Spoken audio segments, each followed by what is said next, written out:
Ahora que vamos deprisa, vamos a contar verdades, tralara, vamos a contar verdades, tralara.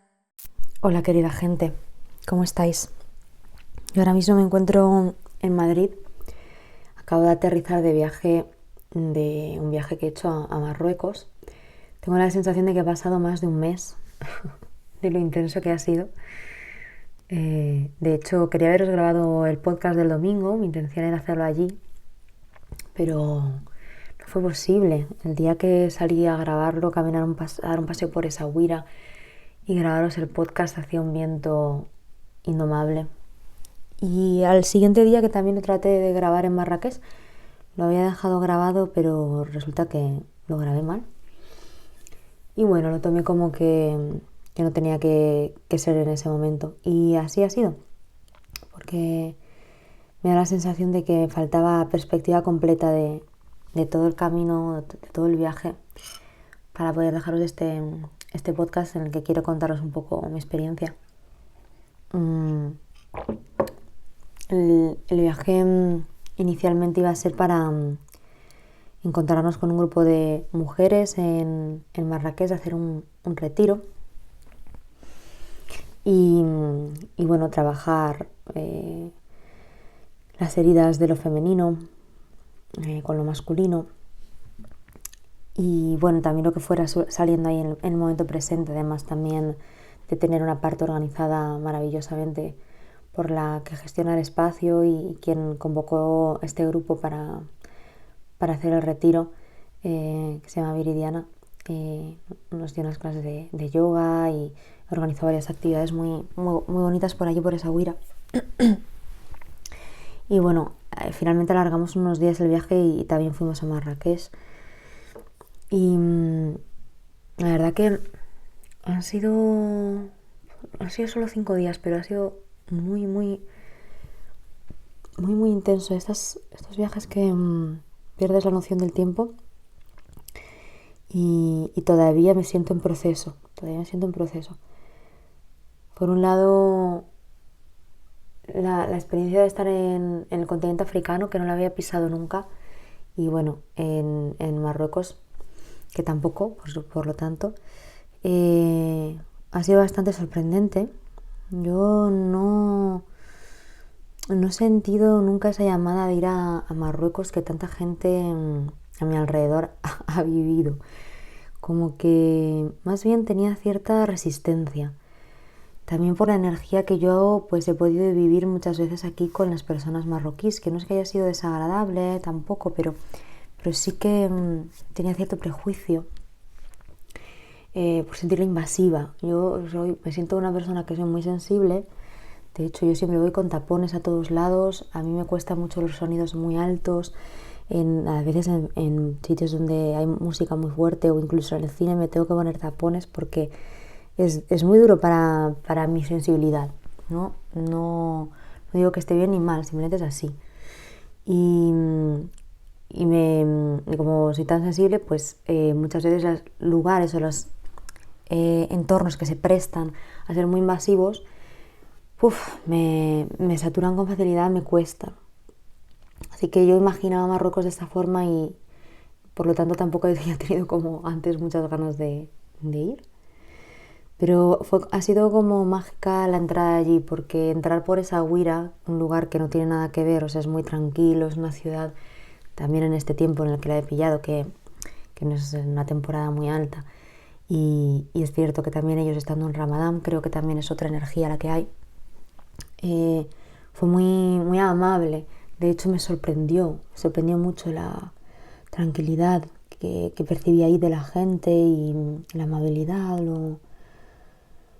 Yo ya había escuchado mucho que son personas muy acogedoras, muy hospitalarias, pero me sorprendió mucho la amabilidad con la que sentí que me trataban estas personas, ¿no? Esta gente. Conecté mucho con ellos, ahí me sentí muy bienvenida. Y esto me dio una sensación no esperaba, la verdad, de Marruecos. Muy agradable, muy agradable. Y por otro lado, en el encuentro que estábamos haciendo, en el curso, pues estábamos trabajando un tema que evidentemente tenía todo que ver con el lugar en el que estábamos, que es la herida de lo femenino hacia lo masculino. Y claro, en un país donde todavía está tan fuertemente marcada no sé cómo decirlo, qué palabra usar, falta de libertad y de permiso de la mujer, pues y bueno, con una religión que está tan presente, porque hay 5 llamadas al día, no sé cada cuántas horas, ahora no me acuerdo, 5 llamadas al día por megáfonos, megafonía, a rezar, ¿no? Y se hace muy evidente la presencia de una religión que está poniendo un orden y que está primero. Y cosa que de alguna forma aquí ya en Occidente, aunque sigue generando ciertos órdenes porque la tenemos integrada, ¿no? Está ahí dentro, forma parte de nuestra cultura, no es tan evidente y ha habido un cambio muy grande, ¿no? De hecho, hasta llevándolo al extremo opuesto, ¿no? De la falta de creencia, de la falta de fe en nada. Entonces, bueno, es llamativo la presencia de esa religión en esta cultura. Es llamativa. Y tan llamativa que te llaman para que formes parte. Y eso también genera una entidad, una presencia, o egregor, o campo morfogenético, como lo quieras llamar, una programación. Cualquier programación, cuanto más colectiva es, más fuerte. En países donde todavía la religión está tan metida y mueve a tanta gente, pues esas programaciones tienen mucha más fuerza. Y hay que andarse con respeto, en realidad, porque como toda programación, su objetivo es proteger. Entonces tú no puedes ir a saltarte esa programación a lo bestia o faltarle el respeto, pasar por el forro, como se diría, entre comillas, porque sí, puesto que tiene mucha fuerza y van a salir todas las defensas de eso, porque su cometido es, entre otras cosas, es proteger, preservar la vida. Y como aparentemente esa programación hasta la fecha ha servido para que la vida siga, pues no hay aparente razón para creer que sea negativa.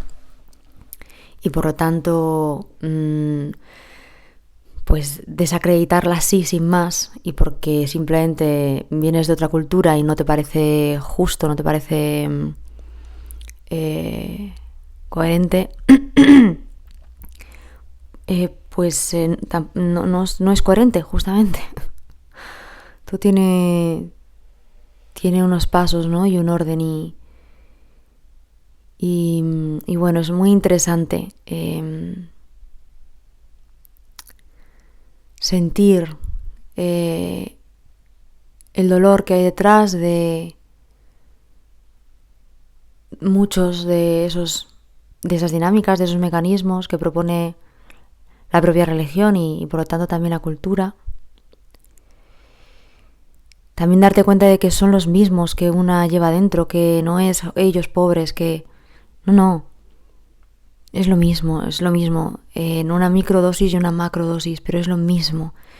Y yo me he dado cuenta también, ha sido muy bonito en el propio encuentro, en el propio taller, que todas las mujeres, ¿no? Teníamos estos patrones de dolor, de no darnos la libertad que en realidad ahora mismo, de la que ahora mismo podemos disponer, a pesar de estar en un país en el que nos juzgamos, nos exigimos a nosotras mismas ciertos grados de perfección, nos comparamos con otras mujeres, o simplemente nos exigimos estar a la altura de ciertas cosas, o denigramos a los hombres que tenemos a nuestro entorno simplemente por hacerles pagar por el daño que sentimos que hemos sufrido, vivido con ellos, y no lo sabemos reconocer, no sabemos valorarlos. Y ahora mismo es cierto que en muchísima medida muchísimos hombres se sienten muy fuera de lugar, que no saben qué sitio ocupar y sintiendo un gran dolor también, porque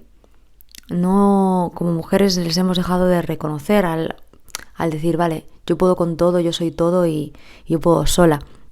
Que es cierto que sí, que puedes, pero no es cierto que el que tienes al lado no esté a la altura. Muy probablemente estás negando o robando su lugar porque sientes que está en deuda contigo por el daño que ha causado. Y, en fin, es un tema profundísimo, que apenas estamos empezando a ver, ¿no? Como la punta del iceberg. Este juego de poderes, que es mucho más llamativo siempre el daño que ha hecho lo masculino y no se ve tampoco el daño que ha hecho lo femenino. Hablo de energías, pero es verdad que lo aplico a mujeres y hombres porque, bueno, aquí las mujeres estamos en un cuerpo que es un soporte que es femenino. Entonces, ¿qué pasa? Que este soporte femenino está más predispuesto para manifestar en mayor medida esa energía. No significa que yo no sea igual de masculina que de femenina, pero sí que mi cuerpo se predispone con mayor facilidad para que se manifieste una energía un poquito más potenciada femenina. En el caso de los hombres, pues lo contrario. Y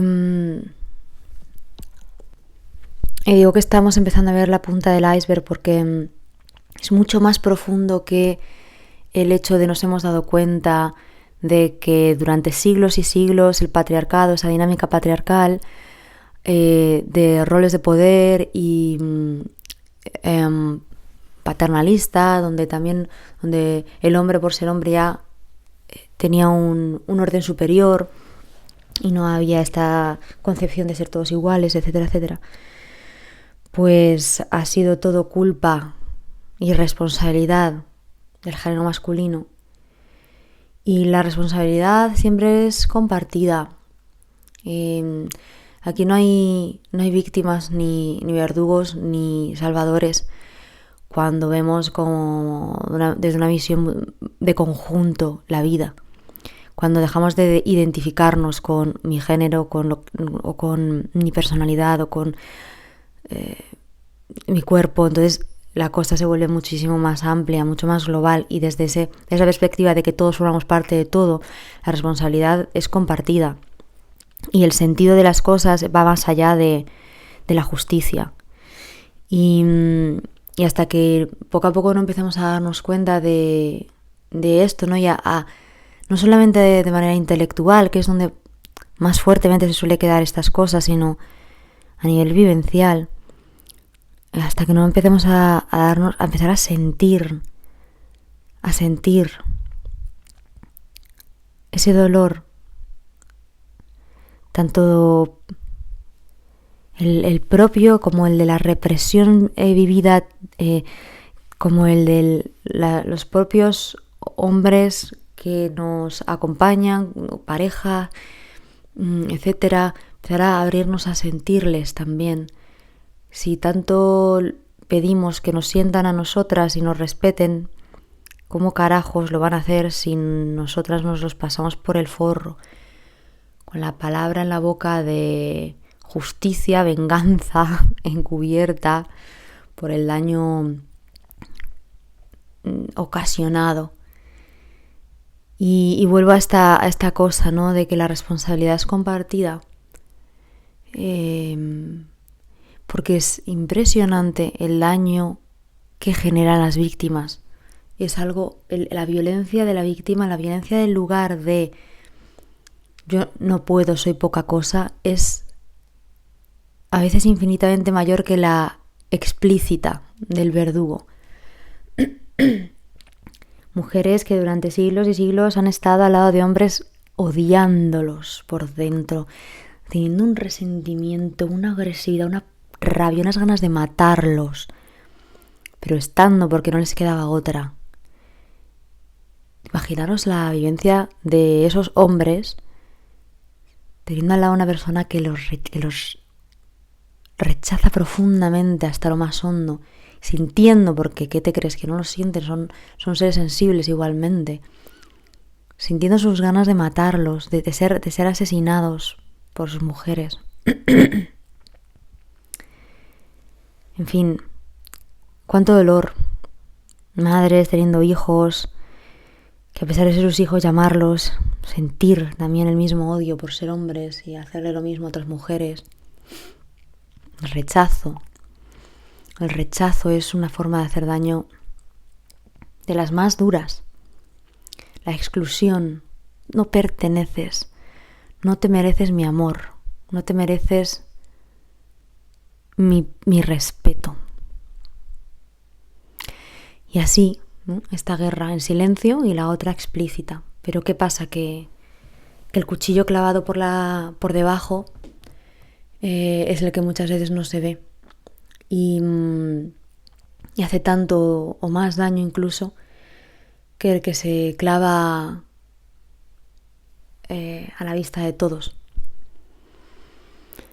Cuánto dolor, de verdad, cuánto dolor, cuánta rabia reprimida, cuánta violencia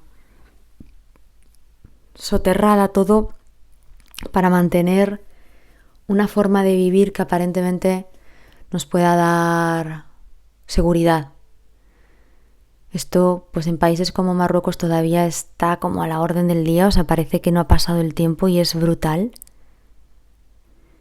Pero en nuestro país, al menos en España, la gente que estamos en esta parte del planeta, no tiene ningún sentido ya. O sea, realmente estamos en un tiempo bisagra de cambio que requiere de mucha valentía para traspasar todo el miedo que se genera, que se siente a la hora de generar nuevas dinámicas, que se salgan de patrón. Y el patrón de los más marcados que hay es este patrón que tiene que ver con lo relacional y con el poder dentro de la relación para que se mantenga unida, para preservar la vida, para pertenecer, para formar parte. Los juegos de poder. Los que operan en la sombra, que han solido ser los femeninos, y en la luz o a la vista de todos, que han solido ser los masculinos. Y claro, para poder desentramar esto de verdad y a fondo hay que entender y hay que poder ver los que operaron en la sombra. La manipulación de lo femenino a las mujeres. Para sobrevivir, sí, pero manipulación igual. El daño causado. Para pertenecer, sí, pero daño hecho igual. Wow. Es fuerte. Hay muchísimo dolor en esta historia de lo relacional. Y todavía uno dice, es que tengo problemas relacionales, es que la gente no sabe tener pareja, es que... Pero ¿de qué carajos me estás contando? Fíjate de dónde venimos. De las mayores heridas que existen. Están con los padres y por supuesto que con la pareja, con las parejas. Y a lo largo de la historia en este binomio hombre-mujer, que luego mirad, se repite en las relaciones homosexuales, da lo mismo, porque el patrón femenino-masculino sigue adaptándose a los patrones pues más marcados relacionales que existen. Y aunque a veces es más fácil tratarlos, pues en una pareja homosexual muchas veces ni siquiera. Y esto lo puedo contar perfectamente por experiencia. Así que, bueno, esto os cuento un poco de mi viaje a Marruecos. Seguiré destilando cosas, ha sido un viaje muy intenso. De hecho, no quiero alargar mucho más el podcast, grabaré otro, quizás en esta semana si me da tiempo, si no la siguiente, porque os quiero contar más cosas. Quiero contaros algo que me sucedió, también que me sucedió el último día, que fue realmente interesante. Hoy me quería centrar un poquito más en la primera parte del viaje y en este gran tema. del dolor entre hombres y mujeres, del daño causado por ambas partes, de la herida tan bestial que tenemos las mujeres con los hombres, de lo femenino con lo masculino. Es una herida que sale con mucho odio hacia afuera y que nos toca hacer ese trabajo. A ellos, a los hombres, les toca hacer otro, ¿no? El suyo. Y a las mujeres de perdonar, pero no solamente eso, sino también de reconocer el daño causado. Y lo vamos a hacer. Lo vamos a hacer porque está en nuestro camino. Así que bonita tarea, ¿no? Que nos toca a estas generaciones. Bonita y guau. Poderosa. Un abrazo. Nos escuchamos. Vamos a contar verdad.